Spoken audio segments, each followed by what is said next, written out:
আসসালামু আলাইকুম, কেমন আছেন সবাই? আজ আপনাদের সাথে শেয়ার করব ফুলকপি ভাজি রেসিপি। আমি এখানে ফুলকপি কুচি কুচি করে কেটে তারপরে ভাজি করেছি। চলুন আপনাদের সাথেও শেয়ার করি।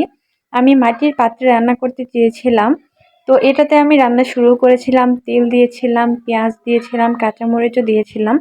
কিছুটা রান্না করার পর ঠাস করে ফেটে গেল। আমি তো খুবই ভয় পেয়ে গিয়েছিলাম। তারপরের অবস্থাটা একবার দেখুন, একেবারে ধ্বংস হয়ে গিয়েছে। তারপর আমি ফ্রাই প্যানে বসিয়ে দিয়েছিলাম। ভাজি ভাজি হয়ে গেলে এখানে কুচি করে রাখা ফুলকপিগুলো দিয়ে দিচ্ছি, দিয়ে কিছুক্ষণ নেড়ে চেড়ে নিলাম।